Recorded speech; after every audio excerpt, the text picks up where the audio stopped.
მოგესალმებით. ფერმერების პროტესტი ევროკავშირისა და ბრიუსელისთვის ახალი არ არის. ასეთი საპროტესტო აქციები განსაკუთრებით გახშირდა მას შემდეგ, რაც უკრაინაში ომი დაიწყო და ბრიუსელის ბიუროკრატიამ უკრაინული სოფლის მეურნეობის პროდუქციისთვის ბაზარი გახსნა. ერთი შეხედვით თითქოს ყველაფერი ომში ჩართული მხარის დასახმარებლად გაკეთდა. რეალურად კი ისევ ევროკავშირის ბაზარმა, ევროპელმა გლეხმა და ევროპულმა სოფლის მეურნეობამ იზარალა. სწორედ ეს არის Deep State-ის, ანუ არაფორმალური ოლიგარქიული მმართველობის გეგმა. ევროკავშირის ეკონომიკა უნდა დასუსტდეს და ეს ყველა შესაძლო საშუალებით უნდა მოხდეს. უნდა ითქვას, რომ ფერმერების ბოლო პროტესტი საკმაოდ შთამბეჭდავი იყო მთელი რიგი მიზეზების გამო. პირველ რიგში იმიტომ, რომ ბრიუსელში პროტესტი მაშინ მიმდინარეობდა, როცა ევროპული საბჭო იყო შეკრებილი და ევროკავშირის ლიდერები უკრაინისთვის მორიგი მილიარდების მოძიებით იყვნენ დაკავებული.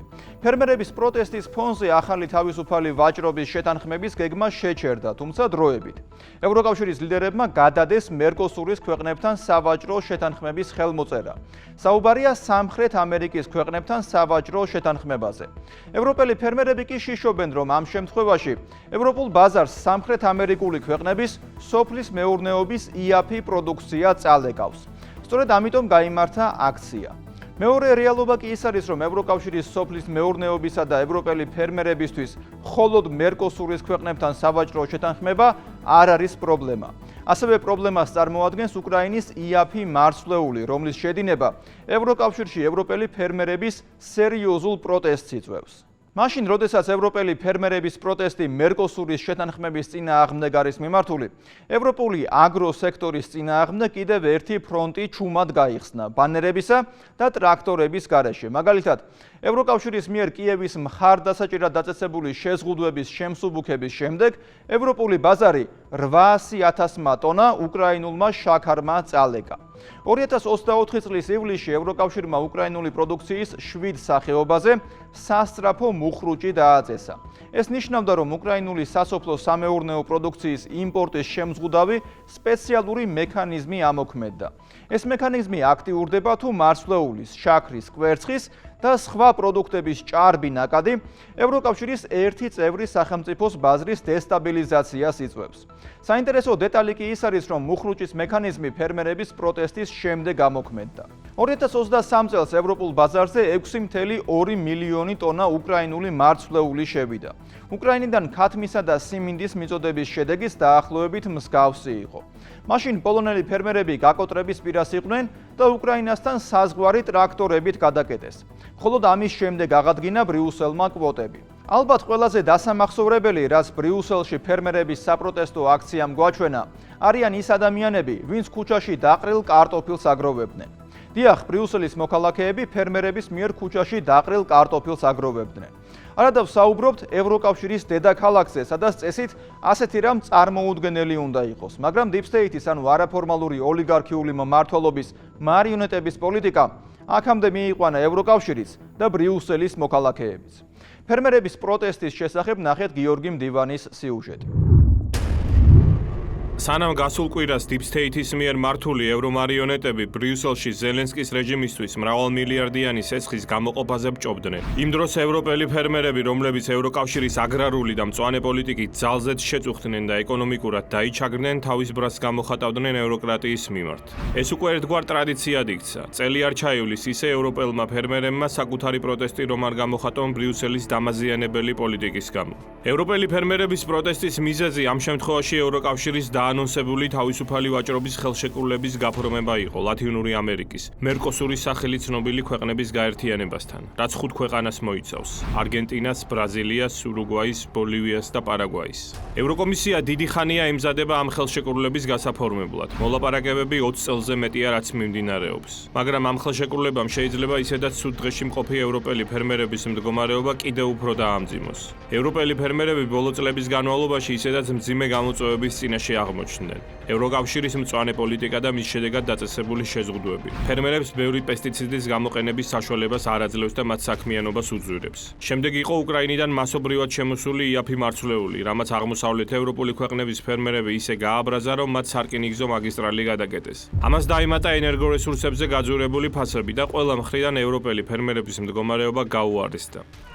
ძალიან გვაწუხებს ის, რაც ხდება. ჩვენ გვჯერა, რომ პატივს ვცემთ ადამიანებსა და ქონებას. დღეს აქ ვართ, რადგან ჩვენი როლი მოსახლეობის გამოკვებაა და პასუხად გვხვდებიან ცრემლსადენი გაზით. ცუდად გვექცევიან და პატივს არ გვცემენ.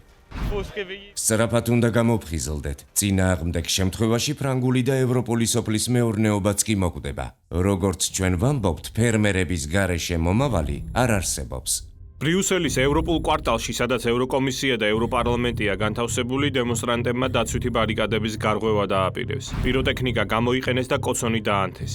ბედის ირონიაა, რომ ოფიციალურ ბრიუსელს ქართველი რადიკალების მხარდაჭერა და მათი მხრიდან ძალადობის წახალისება ახლა სახლში ბუმერანგივით შემოუბრუნდათ. ოღონდ ქართველი რადიკალებისგან განსხვავებით, ევროპელი ფერმერები სამართლიანად არიან გაბრაზებულები და მათი ბრაზის ადრესატები ევროპული სასურსათო უსაფრთხოების და აგრარული სექტორის განადგურებაში არიან მხილებულები. ევროპელი ფერმერების ლოზუნგი ხმამაღლა ისმოდა, არა მერკოსურს, ანუ იმ ლათინური ქვეყნების გაერთიანებას, ვისთანაც ევროკომისია თავისუფალი ვაჭრობის ხელშეკრულების გაფორმებას გეგმავდა. ბრიუსელის ქუჩებში გამოსული დემონსტრანტები შაშფოთებულები არიან, რომ ბრაზილიასთან, არგენტინასთან, ურუგვაისთან, ბოლივიასთან და პარაგვაისთან გაფორმებული ახალი სავაჭრო ხელშეკრულება მათ არათანაბარ მდგომარეობაში ჩააყენებს, რადგანაც უფრო იაფი სასოფლო-სამეურნეო პროდუქცია წალეკავს ევროპულ ბაზრებს და ისინი ასევე შიშობენ, რომ ევროკავშირის სუბსიდიებით შემცირდება.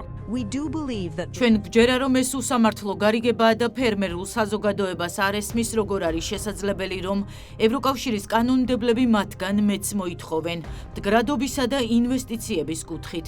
მეორეც მხრივ, მსოფლიოს სხვა კუთხეებში ხდება ფერმერების წახალისება საპირისპიროს გასაკეთებლად, იმ პრაქტიკის შესანარჩუნებლად, რომელიც ევროკავშირში 10 წლეულების წინ დაასრულეს. ეს ძალიან უსამართლოა. ასევე უნდა აღვნიშნო, რომ ეს ძალიან მნიშვნელოვან გავლენას ახდენს ფერმერული საზოგადოების ნდობაზე, ევროკავშირის გადაწყვეტილების მიმღები პირების მიმართ, ნდობა, რომელიც ისედაც მყიფეა. ჩვენ მოვუწოდებთ ევროპარლამენტარებს მხედველობაში მიიღონ ეს ყველაფერი. საპროტესტო აქციები მიუთითებენ იმ ძალიან სერიოზულ პრობლემებზე, რომელთა წინაშეც ვდგავართ. თავისუფალი ვაჭრობის ხელშეკრულებას მართლა თუ მოეწერა ხელი ევროკავშირსა და მერკოსურის ქვეყნებს შორის, ეს ისტორიაში ერთ-ერთი ყველაზე დიდი თავისუფალი ვაჭრობის ზონა იქნება მსოფლიოში. ერთის მხრივ 450 მილიონი ევროპელი მომხმარებელი და მეორეს მხრივ 270 მილიონიანი სამხრეთ ამერიკული ბაზარი. ევროპიდან სამხრეთ ამერიკაში მსუბუქი ავტომობილების და მანქანა-დანადგარების ექსპორტს გეგმავენ. სანაცვლოდ კი ევროპაში შაქარი, საქონლის ხორცი, ფრინველის ხორცი, ბრინჯი, სოიო და თაფლიშევა. თუ Deep State-ის ევრომარიონეტებს დაუჯერებთ, ამ ხელშეკრულებით ორივე მხარე იხეირებს. მაგრამ რა თქმა უნდა, ამ ხელშეკრულებას ისევე როგორც ნებისმიერ სხვას ეყოლება გამარჯვებულები და დამარცხებულები. გამარჯვებულების როლში ტრანსნაციონალური კორპორაციები იქნებიან. დამარცხებულების როლში კი საშუალო და მცირე ფერმერები და ეს მათ კარგად ესმით. ზოგადად ევროკავშირს ათეულობით სხვადასხვა ქვეყანასთან უკვე გაფორმებული აქვს თავისუფალი ვაჭრობის ხელშეკრულება. მათ შორის ისეთ ქვეყნებთან, როგორიცაა ეგვიპტე, ალჟირი, ლიბანი, ახალი ზელანდია, ვიეტნამი და ბევრი სხვა. ევროკავშირი ამას როცა დაჭირდება პოლიტიკური ზეგავლენის ბერკეტად გამოიყენებს. როგორც მაგალითად საქართველოს წინააღმდეგ შანტაჟისთვის უვიზო რეჟიმის გაუქმების საკითხს აყენებს დღის წესრიგში. მაგრამ მთავარი ამ ყველაფერში ისაა, რომ მავნებლობით გადაცეულმა ევრობიუროკრატიამ ამჯერად გადაწყვიტა კონტინენტის აგრარული სექტორი დაიმორჩილოს. მათ სხვა ქვეყნების ფერმერები დაუპირისპიროს, ვინც ნებისმიერი პროდუქციის ექსპორტს შეძლებენ ევროპაში. მსგავსი ტაქტიკით Deep State-ის მიერ მართული ევროპული მანქანა ცდილობს ევროპელი ფერმერები დაიქვემდებაროს. მათ ის გააკეთებინოს, რასაც ბრიუსელი გადაწყვეტს.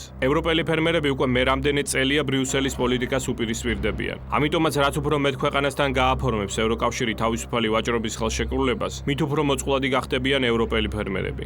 ევროკავშირის დანიშნული მარიონეტები ცდილობენ ევროპის წიაღში აღმოცენებული ჭეშმარიტი საპროტესტო ტალღა გაანადგურონ ფერმერების სახით. და ამისთვის მზად არიან კონტინენტის სასურსათო უსაფრთხოება და აგრარული სექტორი გაანადგურონ. საფრანგეთის რეიტინგ-მილეული პრეზიდენტი ემანუელ მაკრონი მასიური და ხმაურიანი საპროტესტო აქციების შემდეგ შეშინებულ ბავშვს დაემსგავსა და განაცხადა, რომ ლათინური ამერიკის ქვეყნებთან ხელშეკრულებას არ მოეწერება ხელი. აქედან მინდა ვუთხრა ჩვენს ფერმერებს, რომლებიც აქციებზე არიან. საფრანგეთის პოზიცია თავიდანვე ნათელი იყო. მერკოსურის შეთანხმების პირობები მიუღებელია და მისი ხელმოწერა შეუძლებელია. ევროჩინოვნიკები უბრალოდ დაფრთხნენ იმის შემხედვარედ, თუ რა ხდებოდა ბრიუსელის ქუჩებში და სამხრეთ ამერიკულ ქვეყნებთან ხელშეკრულების ხელმოწერა რამდენიმე კვირით გადადეს. ასე რომ მაკრონმა უხეშად მოატყუა ფრანგი ფერმერები, როდესაც თქვა, რომ ხელმოწერა შეუძლებელია. ურსულა ფონ დერ ლაიენმა ცინიკურად ყველას აუწყა, რომ ევროკომისია უკან დახევას არ აპირებს და მერკოსურის ქვეყნებთან თავისუფალი ვაჭრობის ხელშეკრულება მაინც გაფორმდება. 26 წლიანი მოლაპარაკებების შემდეგ ვფიქრობ, რომ სამკვირიანი გადადება ასატანია. საოცარია, რომ ასეთი მნიშვნელოვანი და სავაჭრო შეთანხმების დადებისკენ მივდივართ.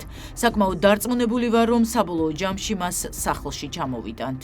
ევროკომისია და მისი პრეზიდენტი ყველა მიმართულებით უპირისპირდება ევროპელ მოსახლეობას და ისე მოქმედებს, რომ ის თითქოს შემოგზავნილია, რომ შიგნიდან დაასრულოს ევროგაერთიანება. ფასების ზრდა, შემცირებული შემოსავალი, გაზრდილი რეგულაციები და ახლა უკვე სამხრეთ ამერიკელი ფერმერების იაპ პროდუქციასთან კონკურირება ევროპელი ფერმერებისთვის მიუღებელი აღმოჩნდა. მათ პროტესტის უკიდურეს ფორმას მიმართეს, რადგანაც სხვა გზა არ დარჩათ. იტალიის პრემიერი ჯორჯია მელონი, ისევე როგორც უნგრეთი და პოლონეთი, მერკოსურის ქვეყნებთან ხელშეკრულების გაფორმების წინააღმდეგები არიან. ეს უკვე მეორე შემთხვევაა ზედიზედ, როდესაც იტალიის პრემიერ-მინისტრი ურსულა ფონ დერ ლაიენის პოლიტიკის საწინააღმდეგოდ მოქმედებს. ევროპელი ფერმერები სამართლიანად შიშობენ, რომ ევროპის სამომავლო მილიტარიზაციის და ევროკრატიის სამხედრო შიზოფრენიის გამო მათ შესაძლოა დახმარებები და სუბსიდიები იარაღის ჟღარულის სასარგებლოდ შეუმცირდეთ. ჩვენ აქ ვართ, რათა დავიცვათ იტალიისა და ევროპის სოფლის მეურნეობის მომავალი ევროკომისიის გადაწყვეტილებებისგან. მათ სურთ სოფლის მეურნეობისთვის განკუთვნილი რესურსების შემცირება. ჩვენ არ ვეთანხმებით, რომ ეს რესურსები უნდა გადამისამართდეს არმიისთვის ჯავშან ტექნიკის შესაძენად და საბოლოოდ საფრთხე შეექმნას ევროპისა და იტალიის სოფლის მეურნეობას.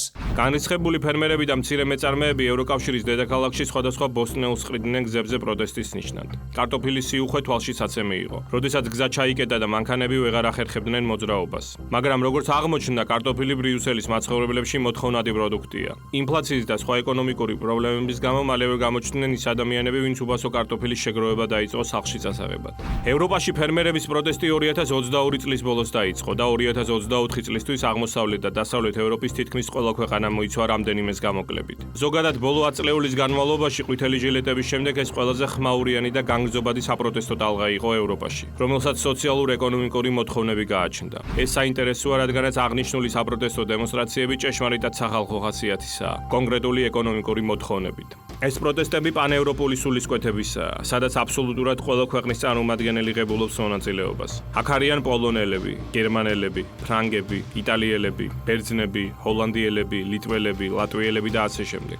გერმანიაში მაგალითად მასობრივი აქციები 2023 წლის დეკემბერში დაიწყო, ხოლო მთავარი ტრიგერი მთავრობის განზრახვა აღმოჩნდა შეემცირებინა სახელმწიფო სუბსიდიების სოფლის მეურნეობის სფეროში. 2024 წელს გერმანიაში გადაწყვიტეს ფერმერებისთვის დიზელის საწვავზე ფასდაკლება მოეხსნათ. გერმანიის სოფლის მეურნეობის სამინისტროს ცნობით, ყველა მეურნეობა, რომელიც ამ სქემით სარგებლობდა, წელიწადში 2900 ევროს თანხის ეკონომიას ახდენდა, ხოლო ბიუჯეტს ეს ყოველწლიურად 440 მილიონი ევრო უჯდებოდა. გერმანიის მთავრობა ასევე გეგმავდა საგადასახადო შეღავათების გაუქმებას სასოფლო-სამეურნეო ტექნიკის შესაძენად, რის შედეგადაც 440 მილიონი ევრო გამოუთავისუფლებოდათ. როგორც ვხედავთ, გერმანიის ხელისუფლება საკუთარი ფერმერების სუბსიდირების შემცირებას აპირებდა მაშინ, როდესაც უკრაინას მრავალმილიარდიანი პაკეტებით ეხმარება. ამიტომაც არ უნდა გაგვიკვირდეს, რომ ეს საპროტესტო აქციები ანტისამთავრობო, ანტისისტემური ხასიათისაა, ბრიუსელის ბიუროკრატიის და მმართველი ელიტების წინააღმდეგ, რადგანაც ისინი მეტისმეტად დაშორდნენ უბრალო ხალხს. საფრანგეთის ხელისუფლებამ მაგალითად შეიმუშავა გეგმა, რომლის მიხედვითაც სოფლის მეურნეობაში პესტიციდების გამოყენება 2030 წლისთვის ორჯერ უნდა შემცირდეს, რაც წარმოების გაძვირებას იწვევს. მაგრამ სოფლის მეურნეობის პროდუქციის იმპორტი ევროპაში იმ ქვეყნებიდან, სადაც აგროსექტორს ბევრად უფრო ნაკლები შეზღუდვა აქვს, აკრძალული არ არის, რაც ფრანგი ფერმერების ბრასს იწვევს. ჩვენ აქ ვართ, რათა საზოგადოებას მესიჯი გავუგზავნოთ. თუ გსურთ ევროპული პოლიტიკის ცვლილება სწორი მიმართულებით და აღარ გსურთ მხოლოდ სამხედრო-სამრეწველო სექტორის და მულტინაციონალური კომპანიების დაფინანსება, მაშინ უნდა შეცვალოთ ძალაუფლების სტრუქტურა ევროკომისიაში და მოაშოროთ ის ხალხი, ვინც ულტრალიბერალიზმის წახალისებას ახდენს ყველა სფეროში, მათ შორის სოფლის მეურნეობაშიც. ევროპაში ფერმერების პროტესტის მიზეზები კომპლექსურია, რადგანაც იქ უკვე კაიხანია პრეკრიზისული სიტუაციაა. ფასების ზოგადი ზრდა, აგროსექტორისთვის სუბსიდიების შემცირება, ბრიუსელის ბიუროკრატიის უმოქმედობა და მავნებლობა, მწვანე პოლიტიკის მკაცრი რეგულაციები, სოფლის მეურნეობის სხვადასხვა სექტორში მსხვილი მოთამაშეების მიერ მცირე მოთამაშეების შთანთქმა, ახალ ქვეყნებთან თავისუფალი ვაჭრობის ხელშეკრულების გაფორმება, უკრაინის ომი და მისი ზეგავლენა ევროპაზე. საფრანგეთში, გერმანიაში და სხვა ქვეყნებშიც ფერმერებს მემარჯვენე პარტიები დაუდგნენ გვერდით, რადგანაც სწორედ მათში ხედავენ უბრალო ევროპელები ანტისისტემურ მუხტს და ცვლილებების სიმეცს. ზოგადად მსგავსი მასიური საპროტესტო გამოსვლები და კრიზისული პერიოდები კარგად უსვამენ ხაზს ევროკავშირის მსგავსი გაერთიანების არაეფექტუნარიანობას, რაც ასიკეთოა ერთი ქვეყნისთვის შეიძლება დამაზიანებელი აღმოჩნდეს მეორესთვის. ევროკავშირის ერთიანი ბაზარი და სტანდარტები ბოლო პერიოდში ფერმერებისთვის უფრო დაბრკოლებაა, ვიდრე შესაძლებლობა. ბრიუსელში ერთდროულად მიმდინარე ორმა მოვლენამ, ლიდერების სამიტმა და ფერმერების პროტესტმა კიდევ ერთხელ გამოაჩინა თუ როგორ არის ასდენილი ბრიუსელის ბიუროკრატია და ევროპული ქვეყნების მმართველი ელიტა საკუთარი მოსახლეობის ინტერესებს. იმ დროს, როდესაც რიგითი ევროპელები დახმარებას ითხოვენ და ცდილობენ ხელისუფლებებს საკუთარი ხმა გააგონონ, ევროკრატები იმაზე მსჯელობენ, თუ საიდან უნდა მოიტანონ თანხები ევროპის შემდგომი მილიტარიზაციისთვის და კიდევ რამდენი მილიარდი უნდა მისცენ უკრაინას, რათა ომი გახანგრძლივდეს. ცხადია, კედელი, რომელიც აღმართულია ბრიუსელის ბიუროკრატიასა და უბრალო მოქალაქეებს შორის, არის არაფორმალური ოლიგარქიული მმართველობის, იგივე deep state-ის დავალებების შესრულებით ნაკარნახები. გარედან მართული პოლიტიკის მიზანი არა ევროპის უკეთეს მომავალზე ზრუნვა და მოქალაქეების ცხოვრების პირობების გაუმჯობესება, არამედ პირიქით, ევროპის დასუსტება და ყველა იმ ფუნდამენტის მორყევაა, რაზეც ევრო გაერთიანება და მისი წევრი ქვეყნები იდგნენ. აგროსექტორი მათ შორის ერთ-ერთია. მე იოანე შაიშმელაშვილი ვარ. კვირაში 4 ჯერ 21 საათსა და 15 წუთზე. უყურეთ ევროკრატიას.